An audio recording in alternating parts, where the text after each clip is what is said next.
Welcome back students. आज हम next unit start करेंगे क्लास 12th बायोलॉजी की बायोटेक्नोलॉजी। इस यूनिट में हमारे दो चैप्टर्स हैं, बायोटेक्नोलॉजी प्रिंसिपल्स एंड प्रोसेसेस और biotechnology and its application. So let us start this unit.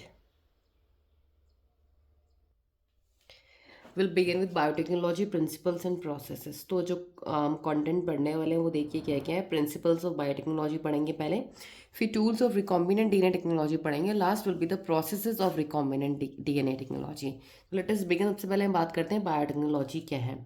Biotechnology deals with the techniques of using live organisms or enzymes from organisms to produce products and processes useful to human। तो biotechnology वो technique है जहाँ पे हम living organism या फिर उनके enzymes को यूज़ करते हैं प्रोडक्ट्स बनाने के लिए और प्रोसेसेस करने के लिए जो ह्यूमंस के लिए यूजफुल है। In this sense making curd, जैसे कि हम कर्ड बना रहे हैं, ब्रेड और wine, which are all microbe mediated processes. जो हम कर्ड बना रहे हैं या ब्रेड बना रहे हैं जब जो या वाइन बना रहे हैं, ये सब जो हमारी प्रोसेस हैं ये सब माइक्रोब से होती है। मतलब माइक्रोब मेडिएटेड कह सकते हैं कि माइक्रोब्स के बिना कर्ड, दूध से दही नहीं बनेगा जब तक आप उसमें क्या करेंगे, दूध में दही नहीं डालेंगे। दूध में दही डालेंगे तो माइक्रो ऑर्गेनिज्म की ग्रोथ होगी और आपका क्या होगा, कन्वर्जन हो जाएगा मिल्क प्रोटीन का कर्ड में। Could also be thought as a form of biotechnology. तो ये जो हम सिंपल सिंपल चीज़ें जो पढ़ रहे हैं ये भी बायोटेक्नोलॉजी ही है। However it is used in the restrictive sense today it to refer to such of those processes which use genetically modified organisms। आज ये बायोटेक्नोलॉजी एक रेस्ट्रिक्टेड, मतलब एक जगह पे हम यूज़ कर रहे हैं। जैसे कि हम कह सकते हैं कि ये वो प्रोसेस है जहाँ पे हम जीएमओ जेनेटिकली मॉडिफाइड ऑर्गेनिजम्स को यूज़ कर रहे हैं to achieve the same on a larger scale. तो हम जो जेनेटिकली मॉडिफाइड ऑर्गेनिजम्स को यूज़ कर रहे हैं ताकि हम अपने न्यू ऑर्गेनिजम्स की फॉर्मेशन कर सकें, उनसे प्रोडक्ट्स ले सकें। Further many other processes techniques are also included under biotechnology. तो बायोटेक्नोलॉजी के अंदर बहुत सारी प्रोसेस टेक्निक्स आती हैं।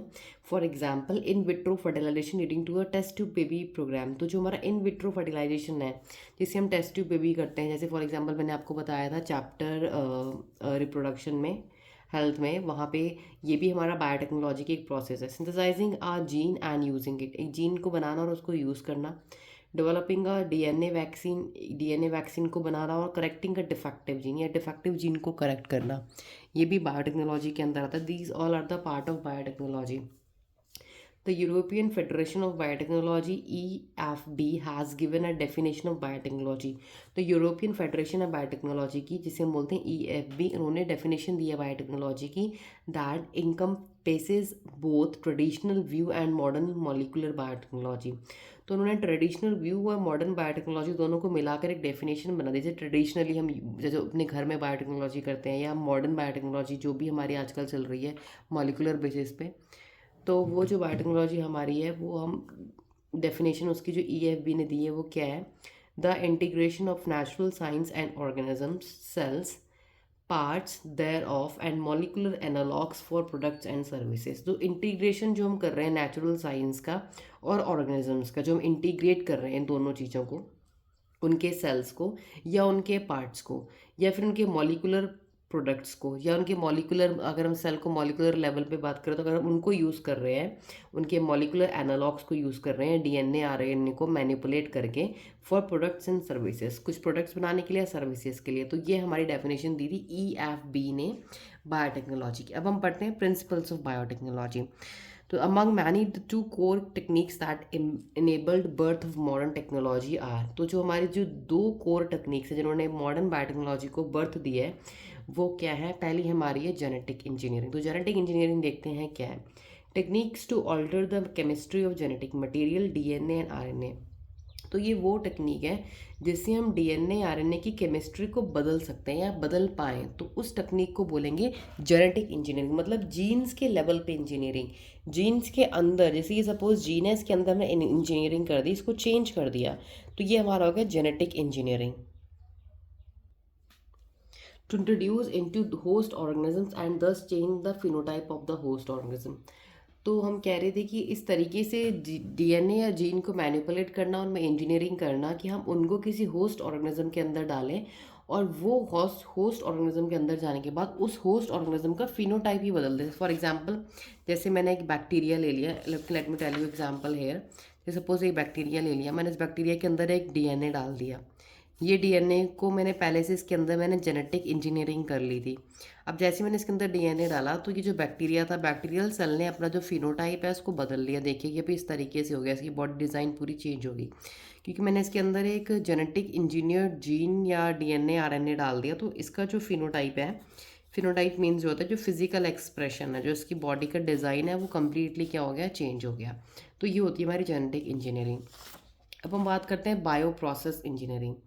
तो बायो प्रोसेस इंजीनियरिंग में देखिएगा तो जो दूसरा पॉइंट है हमारा, maintenance of sterile microbial contamination free ambience. तो सबसे पहले हमें क्या करना है, बायो प्रोसेस इंजीनियरिंग करने के लिए हमें एक ऐसा इन्वायरमेंट तैयार करना है जो कि पूरा स्टीराइल हो। स्टेराइल मतलब माइक्रोब्स फ्री, जहाँ पे कोई भी माइक्रो ऑर्गेनिजम्स या उनका कोई भी अटैक ना हो। ऐसा इन्वायरमेंट एटमॉस्फेयर हमें तैयार करना है in chemical engineering process to enable growth of only the desired microbe. तो जब हम केमिकल इंजीनियरिंग करेंगे तो हमें वहाँ पे अपने मन पसंद का डिज़ायर्ड ऑर्गेनिज्म की ग्रोथ करवानी होगी। तो उसकी ग्रोथ करवाने के लिए हमें बाकी सारे ऑर्गेनिजम्स को वहाँ पे किल करना होगा, ताकि जो ऑर्गेनिज्म की हम ग्रोथ चाह रहे हैं वही हो सके।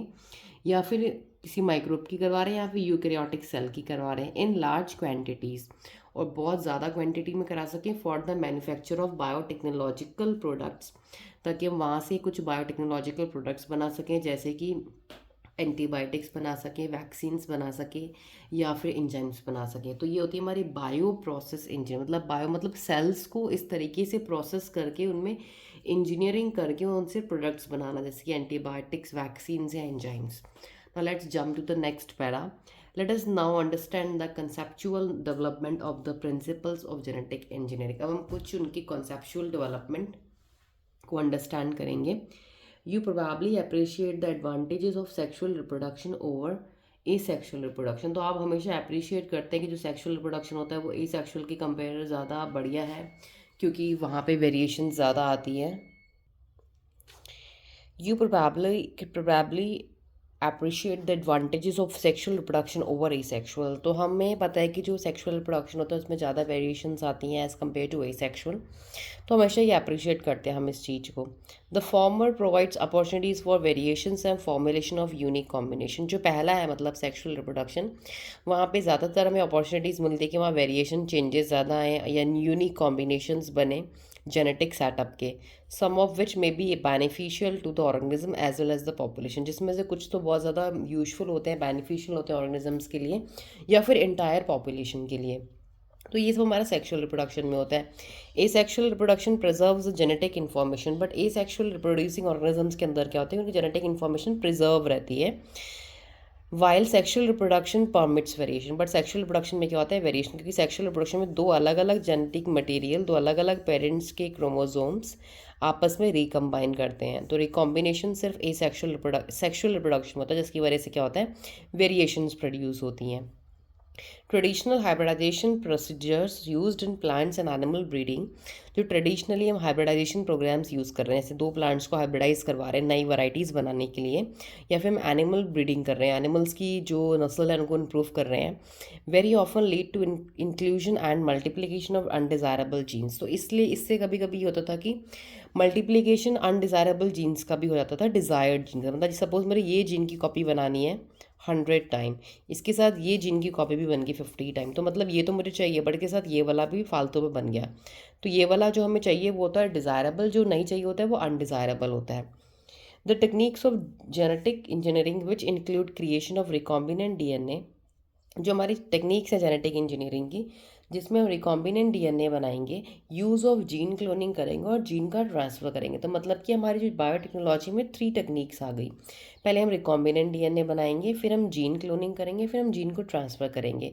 इस वजह से हमारा क्या हो रहा है कि हम ओवरकम कर पा रहे हैं this limitation and allows us to isolate and introduce only one or a set of desirable gene. तो इसकी वजह से बायोटेक्नोलॉजी के ये प्रिंसिपल्स की वजह से हम क्या कर पा रहे हैं, हम सिर्फ वही जीन की क्लोनिंग कर पा रहे हैं, उस जीन को ही 100 इस नंबर पे ला पा रहे हैं जो जीन हमें चाहिए, without introducing undesirable genes into the target organism.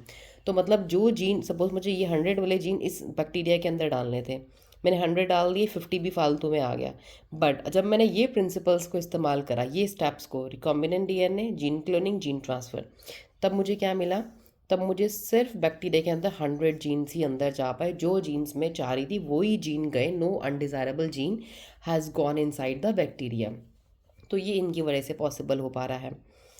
Do you know the likely fate of piece of DNA which is somehow transfer into an alien organism? तो वो आपको एक एग्जांपल दे रहे हैं कि आप सोचो कि एक पीस ऑफ डीएनए जिसे हम किसी ऑर्गेनिज्म के अंदर डाल रहे हैं, वो एलियन है, मतलब कोई और ऑर्गेनिज्म है, और डीएनए किसी और गया, तो क्या उसका फेट होगा? उस डीएनए का अंदर जाके उसका डीएनए का क्या भाग्य होगा? डीएनए के अंदर क्या होगा उसको डालने के बाद?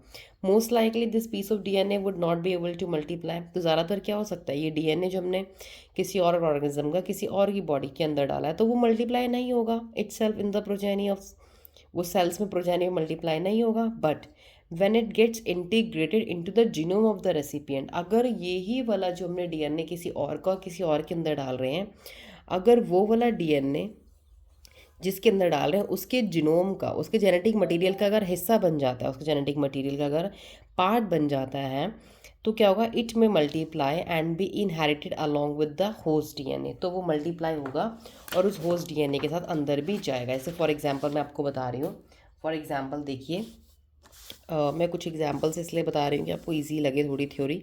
सपोज़ ये है, मैंने एक एलियन डीएनए लिया, मैंने इस बैक्टीरिया के अंदर ये डीएनए डाल दिया। क्या हुआ? ये मल्टीप्लाई नहीं हुआ, नो मल्टीप्लाई। दूसरे स्टेप में क्या करा? फिर से बैक्टीरियल सेल लिया, इस बैक्टीरियल, सपोज मैंने ये डीएनए यहाँ डाला, मैंने इस डीएनए को इसका पार्ट बना दिया। किसका? जो ऑलरेडी बैक्टीरिया का जेनेटिक मटेरियल था, उसका जीनोम था, उसका पार्ट मैंने इस न्यू डीएनए को बना दिया। अब जब मैंने न्यू डीएनए को इसका पार्ट बना दिया, तो क्या हुआ कि जैसे इसका जेनेटिक मटेरियल मल्टीप्लाई करेगा, वैसे नया वाला डीएनए भी मल्टीप्लाई करेगा। तो जब बैक्टीरिया आगे जाके अपनी जनरेशन या प्रोजेनी बनाएगा, तो उस बैक्टीरिया डीएनए के अंदर भी ये न्यू डीएनए मुझे मिलेगा। तो मतलब कि किसी भी नए डीएनए को किसी भी ऑर्गेनिज्म का पार्ट बनने के लिए उसको उसके जीनोम के अंदर घुसना पड़ता है, तब जाके वो मल्टीप्लाई हो पाता है। अब देखिए, this is because the alien piece of DNA has become the part of chromosome which has the ability to replicate. अब देखिए, मैंने आपको इसमें क्या करा, मैंने ये जो डीएनए अंदर डाला ना, ये डीएनए अब इसके जेनेटिक मटेरियल के क्रोमोसोम का पार्ट बन गया। क्रोमोसोम की एबिलिटी होती है रेप्लिकेट करने की, नंबर्स में बढ़ने की। In a chromosome, there is a specific DNA sequence called the O origin of replication or ORI। तो क्रोमोसोम में एक स्पेसिफिक डीएनए सीक्वेंस होता है जिसको हम बोलते हैं ओरिजिन ऑफ रेप्लिकेशन। ये ऐसा सीक्वेंस है क्रोमोसोम में which is responsible for initiating replication. ये वो सीक्वेंस है क्रोमोसोम का जो कि रेप्लिकेशन को स्टार्ट कर सकता है। Therefore, for the multiplication of any alien piece of DNA in an organism, it needs to be the part of a chromosome। अगर मुझे सपोज ये डीएनए को रेप्लिकेट करवाना है, ये क्रोमोसोम हो गया, और ये क्रोमोसोम का वो पार्ट है जिसको हम बोलते हैं ओरिजिन ऑफ रेप्लिकेशन, या हम शॉर्ट में कह सकते हैं ओरी। ये वो पार्ट है क्रोमोसोम का जहाँ पे मैं कोई भी अगर डीएनए लगाऊंगी, कोई भी डीएनए अगर मैं इस पार्ट में फिट करूँगी, तो ये वाला डीएनए भी इस क्रोमोसोम के साथ क्या होगा? रेप्लिकेट। वेरी इंपॉर्टेंट है स्टूडेंट, ध्यान से ये चीज़ों को सुनना। ये बेस है पूरा बायोटेक्नोलॉजी का, जो मैं एग्जांपल्स और डायग्राम्स के थ्रू समझा रही हूँ। तो क्रोमोसोम में एक ऐसा पार्ट होता है जहाँ पे अगर हम कोई भी एलियन डीएनए लगाते हैं, किसी और का डीएनए, तो वो भी इसके साथ रेप्लिकेट करता है, तब जब हमने कहाँ पे फिक्स किया उसे? ओरी में, ओरिजिन ऑफ रेप्लिकेशन, जहाँ पे रेप्लिकेशन स्टार्ट हो सकता है। It needs to be the part of chromosome which has a specific sequence known as origin of replication. Thus, an alien DNA is linked with the origin of replication so that this alien piece of DNA can replicate and multiply itself in the host organism। तो alien DNA को हमें वहाँ link करना है उस जगह पे chromosome की जहाँ पे alien piece of DNA replicate कर सके और अपने आप को मल्टीप्लाई कर सके उस होस्ट ऑर्गेनिज्म के अंदर। This can also be called as cloning or making multiple identical copies of any template DNA। तो हम इसको क्या कह सकते हैं? क्लोनिंग भी कह सकते हैं, क्योंकि देखिए, जब मैंने इस बैक्टीरियल सेल में इसकी क्रोमोसोम पे जब मैंने ये डीएनए डाला, तो ये डीएनए इसका पार्ट बन गया। अब ये भी रेप्लिकेट कर रहा है, ये भी रेप्लिकेट कर रहा है, तो मतलब बहुत सारा रेप्लिकेशन हो रहा है, कॉपीज़ बढ़ रही हैं। जब मेरी कॉपीज़ बढ़ जाएंगी किसकी, जिसकी मैं बढ़ाना चाह रही हूँ, तो उसको हम बोलते हैं क्लोनिंग। तो क्लोनिंग मतलब होता है कि कॉपीज़ को बढ़ाना, किसकी? टेम्पलेट डीएनए की। टेम्पलेट डीएनए कौन है? जिसकी कॉपीज़ मैं बढ़ाना चाह रही हूँ, जो मैंने यूज़ करा है इस प्रोसेस में। तो ये तो हमारा हो गया पूरा क्लोनिंग की प्रोसेस। अब हम नेक्स्ट टॉपिक में पढ़ेंगे कि प्लाज्मिड क्या होता है और सबसे पहले हमारी कौन सी प्लाज्मिड बनी थी, और हम उस बैक्टीरिया का नाम पढ़ेंगे जहाँ से हमने यूज़ करके बनाई थी। So thank you and stay tuned everyone.